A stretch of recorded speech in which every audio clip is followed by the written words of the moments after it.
So I got the fretboard done today. I'm gonna do the final prep and cleanup work once I get the board onto the neck. That way I can sand out just a little bit more. There's a decent amount of grinding on this guitar, so the fretboard's grinded out. Can't really fix that. And I don't want to sand too much because these inlays are really thin and I don't really want to take a Dremel to clean this up. But we've got the tortoiseshell side dots in and the Royalite binding, same binding that we used on the body. So let's get in and walk you through that process. We're going to start cleaning up the back of the fretboard. A little bit of hide glue left over, so I've got a block and some 80 grit sandpaper, and we're just going to sand a little bit of that off. Not too much, just get it flat. We're then going to get a piece of wood and some double stick tape, and we're going to lay the binding onto this double stick tape and run this through my machine. What we want to do is thin the binding down. It was too thick from what the body has. So what we're going to do is just shave this down a couple times. We're going to shave the width and the height. So this is actually shaving down the width. It's close enough to what's on the end of the fretboard here. See the white on the top, the yellow on the bottom. And then we're going to sand down the height. And I must say, so I think this was genius of me. Put the binding together and then get some thin wood strips and place them on the side. That way I can sand the binding and the wood strips at the same time and get the right thickness. I hate having the binding too thick to glue on. I don't feel like you get good adhesion with the glue and it pulls a little bit. So we sand this through a couple times. Make sure it's close enough. Doesn't have to be perfect. We'll scrape it a little bit once we glue it on. So double check. This sander is probably my most used tool in the shop. I love having it. Probably need to do a review on it. I think I've had it 10 years. Couple passes. Looking good. Then we're going to just sand the edge of the fretboard just a little bit. Don't want to take off really any stock. Just want to make sure there's no glue left over. So cleaned it off. And then before we glue on the binding, we're going to use that StewMac fret slot cleaning tool. This is an invaluable tool that you need to have. And there was a bunch of glue left in the slot. So we're just going to slowly clean out each slot. Make sure there's no glue. Make sure it's free and clear so that when I seat the fret, it sits perfectly.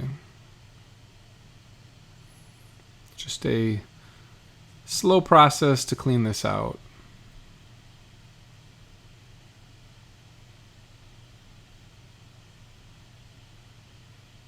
So now we're going to prep the fretboard for the binding glue and the binding itself.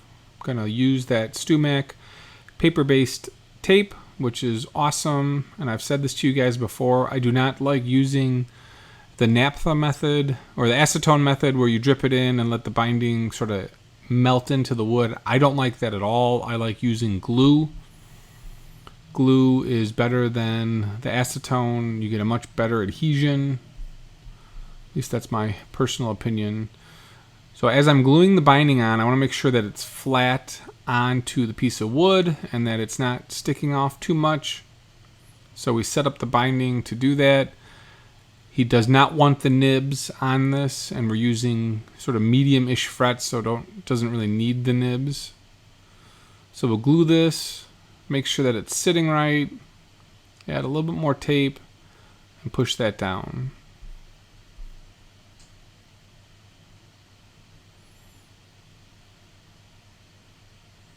Those ends are tricky, so make sure you've got enough glue there. Got to clean them up a little bit later in the video I'll show you. Make sure that's all down and tight, flat. And then what we're going to do is clamp this down from the top and make sure just I've got even clamping pressure and that it's sitting right. Don't know if I really needed to do this, but I just wanted to make sure that I had the right adhesion across the whole board. So that's one side. I'm going to go ahead and repeat that same process for the other side as well. So we let that dry for a couple days, come back and scrape the back side just to make sure everything's level. I've only got a little bit that needs to be cleaned up. So we'll just scrape that down. I am using the StewMac thick scraper. I actually love this tool. It's one of the better investments I've made. And then we're going to just sand that edge. That way I don't pop the binding off. Got to be careful with that. And then we're going to clip it on each side. So we're going to cut it and then we're going to sand it. So we'll do the top and the bottom of the fretboard.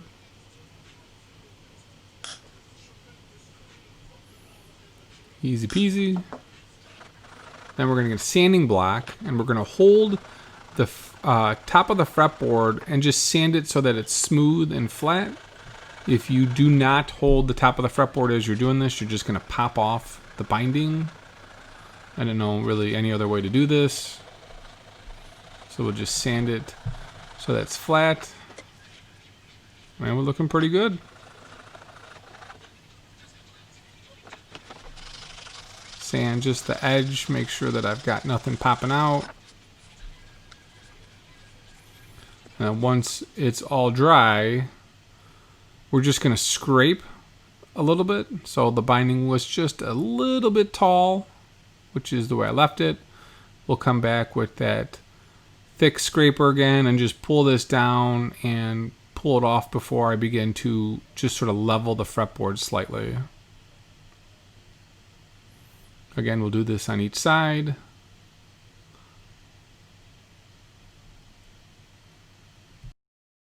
We're then going to get some double stick tape down the fretboard.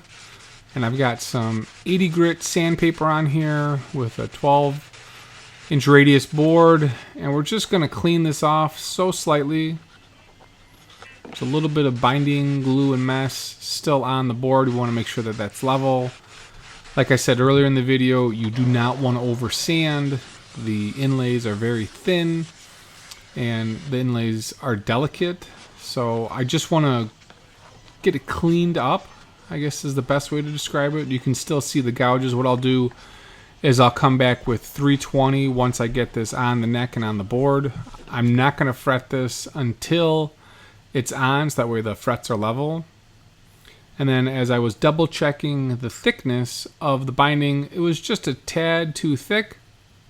So I've got my straight edge and 80 grit sandpaper. We're just going to sand this on both sides. Just get a little bit thinner before we do the tortoiseshell side dots.